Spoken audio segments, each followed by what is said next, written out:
Assalamualaikum warahmatullahi wabarakatuh, teman-teman. Balik lagi di channel Mereka Bicara, teman-teman. Apa kabar semuanya? Semoga dalam keadaan sehat walafiat ya. Semoga selalu dalam lindungan Allah Subhanahu wa taala, serta selalu diberi kesehatan serta diberi rezeki yang barokah. Ya teman-teman, banyak sekali ini video-video yang mau saya reaksi, diantaranya salah satunya yaitu kepindahan Sandy Walsh ya ke Liga Jepang, dan ada beberapa video juga yang mempertanyakan Indonesia eh, masuk ke Piala Dunia tahun 2026 ini, teman-teman. Oke, seperti apa videonya, kita lihat saja, teman-teman. Gua akhirnya tersadarkan Sandy Walsh ini pindah karena dia udah nggak bisa mendapatkan menit bermain di klub lamanya KV Mechelen. Mau bertahan di Eropa tapi mayoritas Liga Eropa tuh bursa transfernya udah pada tutup. Tujuannya adalah mencari menit bermain dan opsi terbaik adalah pindah ke Liga Asia. Sedangkan untuk 3 Liga Asia terbaik saat ini adalah J-League, Liga Jepang, ada Liga Korea, dan juga Liga Arab Saudi. Dan sampai saat ini situasinya Sandy Walsh ini justru lebih santer datang ke Liga Jepang untuk bergabung dengan klub Yokohama F. Marinos. Kepindahannya ke Liga Jepang justru membuat banyak netizen Indonesia tuh khawatir dengan Sandy Walsh yang tidak akan mendapatkan menit bermain seperti Pratama Arhan dan juga Justin Hubner. Oke, betul ya apa yang dikatakan si abang tadi, karena sudah banyak contoh, sudah banyak sekali contoh-contoh yang pernah bermain di Liga Jepang itu tidak mendapatkan menit bermain, seperti halnya si Sandi Habdar dan si Pratama Arhan tadi. Tapi sebenarnya nggak masalah juga sih kalau misalnya mau pindah ke Liga Jepang, yang penting dia bisa mendapatkan menit bermain yang cukup, menit bermain yang reguler ya, jangan sampai dipendam, jangan sampai hanya jadi penghias, pemanis bangku cadangan aja, yang dia harus bisa bermain reguler. Berarti ngambil itu berarti dia harus juga bersaing secara ketat ya di sana, bersaing secara sehat untuk memperlihatkan kemampuannya di klub tersebut, teman-teman. Sandy Walsh pindah ke Liga Jepang, ini klub tujuannya. Guys, kayaknya Sandy Walsh bakal punya petualangan baru nih. Setelah dirinya mulai kehilangan tempat di KFV Mechelen, bek timnas Indonesia kini dikabarkan hampir pasti hijrah ke Liga Jepang. Bursa transfer di Jepang masih buka sampai Maret. Jadi peluangnya makin besar. Apalagi Sandy sendiri pernah bilang pengen ngerasain atmosfer sepak bola Asia kayak J-League atau K-League. Dan kabarnya Yokohama F. Marinos jadi destinasi baru klub raksasa Jepang ini siap merekrut Sandy. Dan kesepakatannya diprediksi bakal rampung dalam waktu dekat. Nah guys, menurut kalian gimana nih? Cocok nggak Sandy Walsh ini main di Liga Jepang? Drop pendapat kalian di kolom komentar. Ya, karena mungkin di liga-liga Eropa itu bursa transfernya sudah ditutup ya, sudah tidak eh, mengambil lagi pemain, membeli pemain atau transfer pemain, karena di Liga Eropa sudah ditutup, karena sudah putaran 2 sudah dimulai ya. Putaran 2 sudah dimulai dan mungkin sudah lama itu dimulainya. Cuma di liga-liga Asia aja yang masih terbuka, termasuk mungkin di Indonesia juga masih bisa ya. Tapi kalau ke Indonesia ya janganlah, kasihan ya kalau main di Liga Indonesia. Sandy Walsh biarin aja main di liga-liga luar, jangan sampai main di Indonesia. Kan Sintayong aja menyayangkan kalau ada pemain yang sudah abroad di luar, main di luar negeri terus bermain di Indonesia. Di Sintayong sangat tidak mengharapkan ya waktu itu. Jadi Sintayong bahkan nyari klub-klub di luar negeri untuk para pemainnya yang bermain di Liga Indonesia ya, biar dia mendapat klub yang lebih bagus lah, lebih profesional di sana. Soalnya kita tahu sendiri Liga Indonesia tuh seperti apa, belum begitu bagus ya pengurusan liganya. Masih Pak Erik masih memperbaiki liganya itu, sekarang dari mulai perangkat pertandingannya segala macam ya. termasuk profesionalisme klub, terus para pemainnya juga masih banyak yang harus dibenahi lah di Indonesia itu. Walaupun memang sekarang sudah menunjukkan ke arah situ ya, sama Pak Erik ini sekarang sudah mengarah ke perbaikan-perbaikan yang cukup lumayan lah, walaupun belum signifikan juga. Lanjut. UFC Liga Indonesia telah kembali ya. Liga Indonesia kembali menampilkan ajang UFC ya, Liga Sepak Bola Indonesia. Ya, yang pertama Liga 2 ya, antara PSPS Pekanbaru berhadapan dengan Delta Sidoarjo. Betul-betul menunjukkan ajang UFC guling-guling sepak kanan kiri. Kemudian ada Smackdown di dalamnya, luar biasa. UFC Liga 2 teman-teman. Dan tidak hanya Liga 2, Liga 4 juga melakukan hal yang sama. Biasa saja, namanya juga Liga Sepak Bola UFC Indonesia. Ya, bisa dilihat ya, Liga 4 seperti ini. Ini Liga 4 Banten, sangat disayangkan ya. Tapi gimana nih? Mau sampai kapan Liga Indonesia bisa berubah kan? Seperti saya bilang tadi, belum profesional.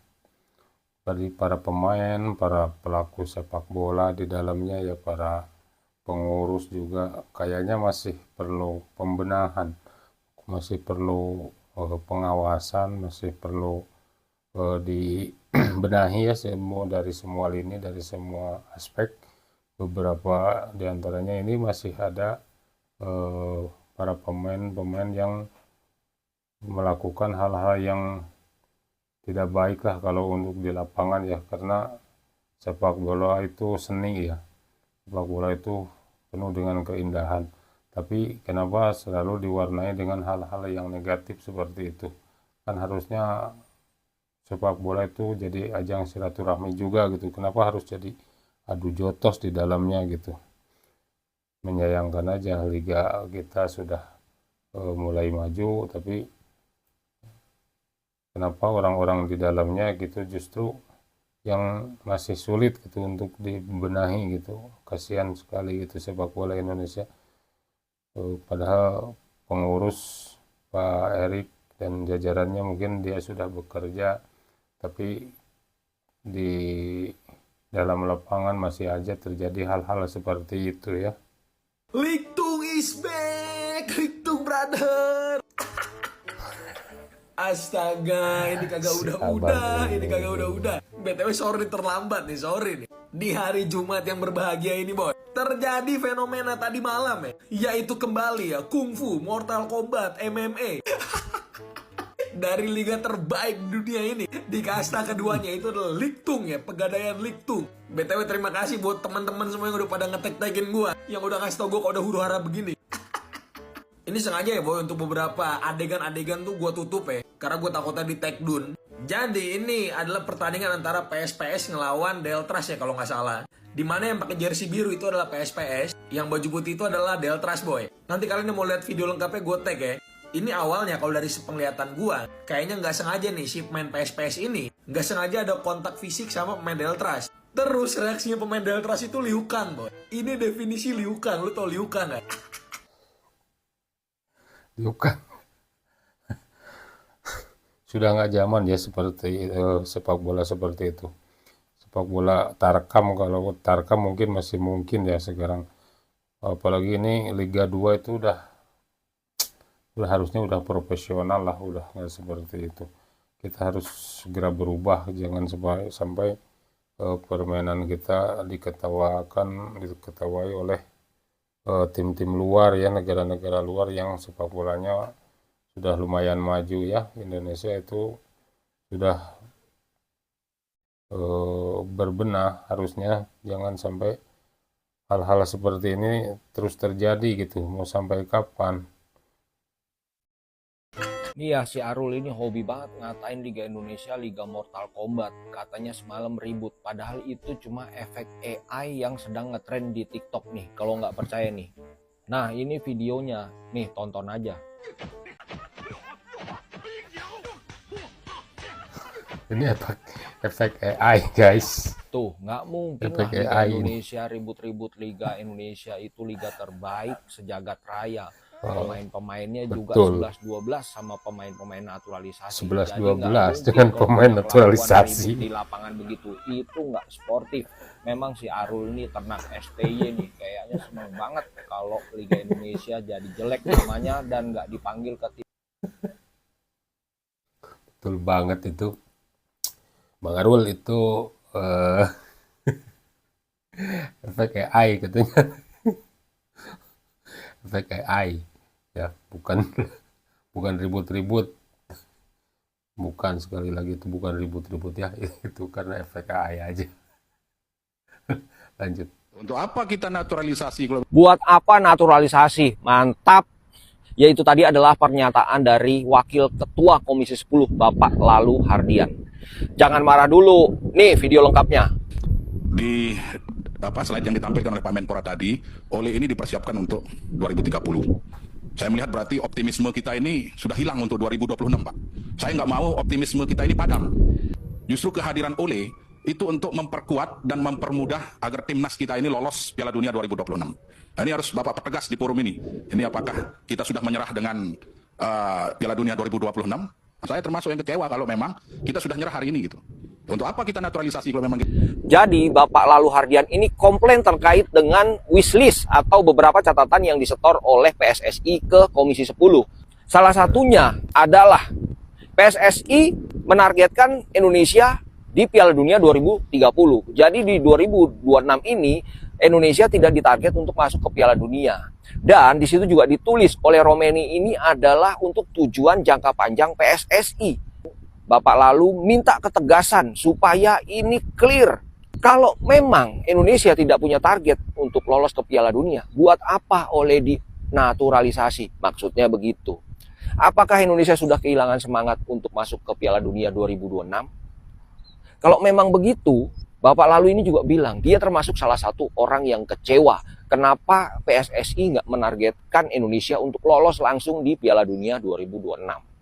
Nah, baru kali ini nih rakyat Indonesia merasa diwakili sama anggota DPR. Karena begitu ada yang janggal dengan PSSI, beliau langsung bersuara tuh.